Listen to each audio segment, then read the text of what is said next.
8 Can you see my screen? Indeed. Cool. Right. Hello. Welcome to my focus group. This is on thriller short films, and there's a bit about posters as well. So, what is your favourite thriller film, and what did you like about it? Jake, let's go first. For me, I think I said it in a previous task I did for you. I think my audience profile. I think it's called Oh My Son. It has James McAvoy in it and Claire Foy in it. It's quite good. It's quite an action-packed one. I think it's about this son that had been like kidnapped by a like a gang, like a trafficking gang, and it was just very like I suppose intense throughout, and the plot itself had a grip throughout. But there's also other ones that I've watched as well. Ones on there, Pulp Fiction, that's really good. There's loads to say. The war film there, I think it's On the Battlefront. That one was really good. There's loads. Just thrillers. Thrillers probably got to be my favourite genre, definitely. Cool. Thank you, Leah. What is a thriller? Like, have you ever watched Fight Club? No. Have you ever watched? Are these thrillers on the screen? Yeah. Let's go for it. Yeah. Sure. Titanic. I just love Titanic so much. Okay. Thank you. We're gonna watch this short film and then ask you some questions about the short film. It's like 2 minutes. I'm pretty sure Ruben showed this one last year as well. Of course he did. So I think he did. I copied him. No, I didn't, for the purpose of the audio recording. It's not too. Oh, it's 3 minutes. I lied. Yeah.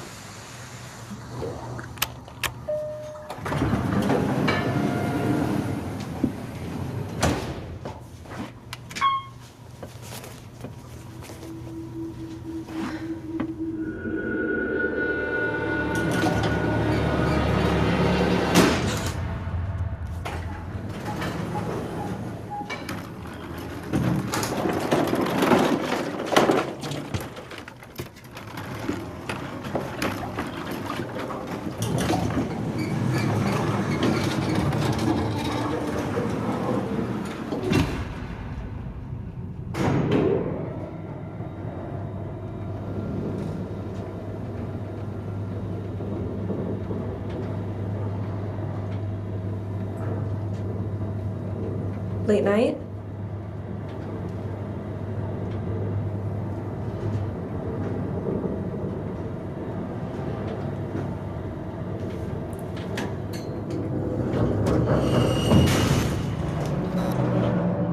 What was that? Motor jam. Sometimes that happens. Last week I was stuck in here for 45 minutes.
Need a jump?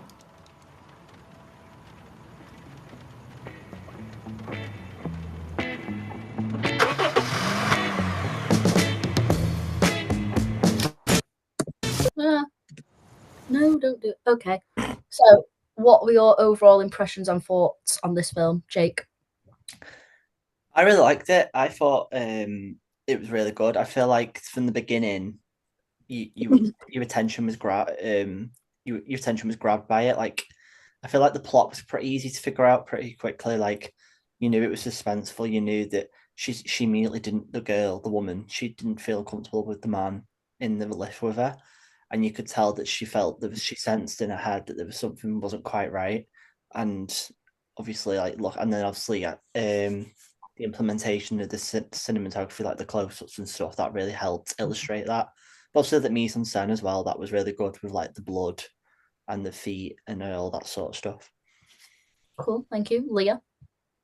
Thought it was very scary, very suspenseful. Thought, wow, really grasped my attention, you know? Yeah, thank you.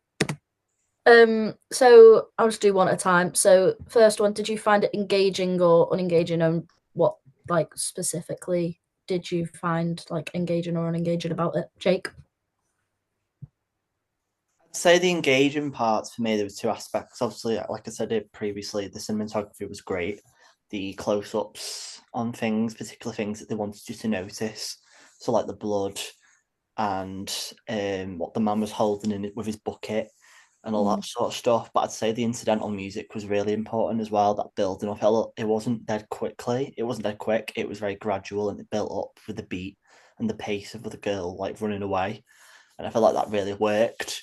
In terms of like unengaging, I'd say not much really. Like I'd probably just say that maybe don't know. Probably there isn't anything unengaging really that I could think of. Cool, thank you. Leah? Yeah, I thought it was very engaging. I really liked the music. Really, really grasped my attention. Cool, thank you. Again, we've probably already touched on this, but what were your thoughts on like the visual and audio elements of the film, like cinematography, sound effects, lighting, that kind of thing, Jake? Like in cinematography, like I said, close-ups, they were the main one, really like focusing on that particular object, which was like they wanted the audience to know was significant as part of the plot.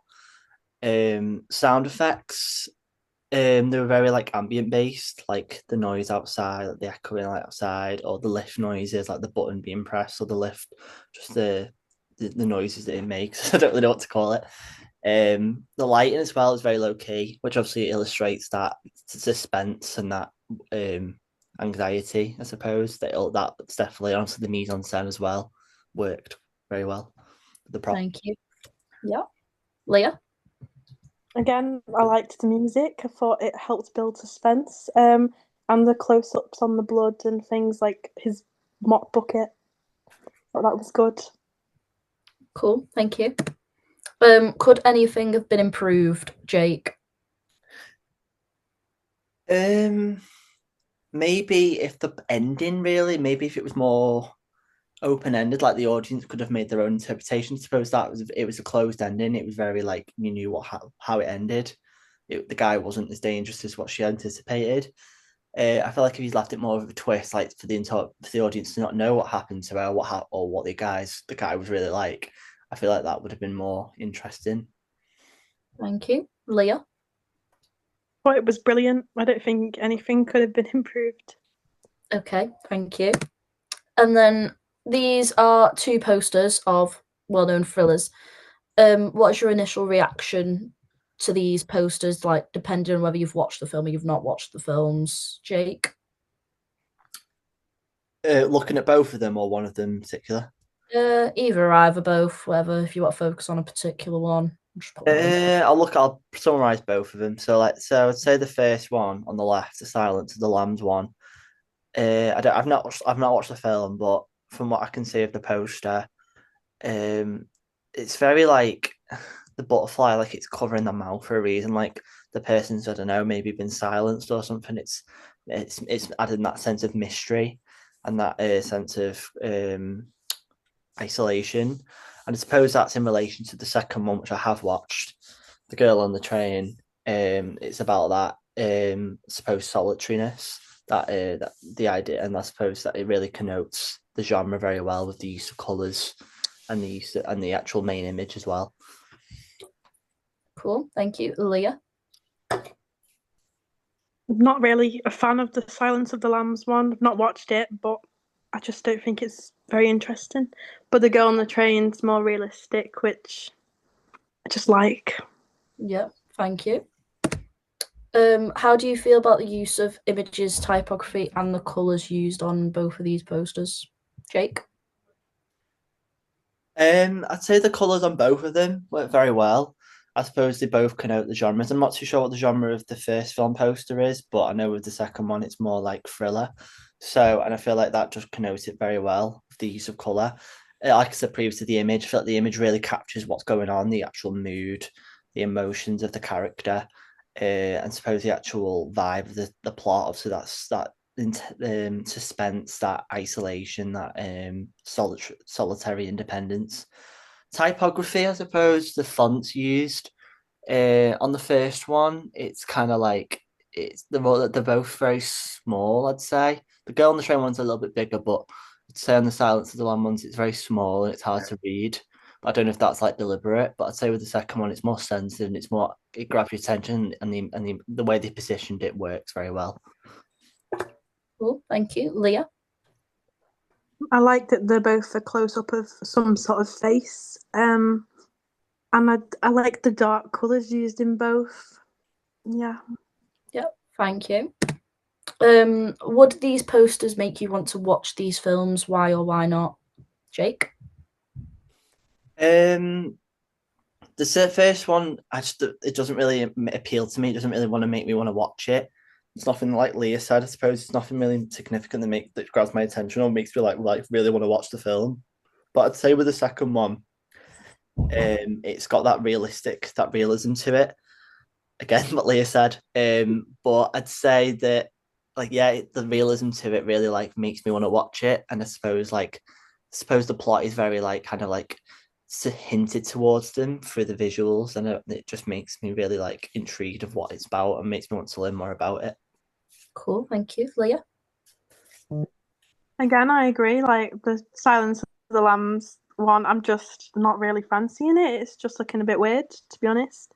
And it doesn't really seem like it'd be my cup of tea. But the Girl on the Train's very realistic, and I've watched it, so it seemed to work for me. Cool, thank you. I'm pretty sure that is the last question, so feel free to stop recording, Jake.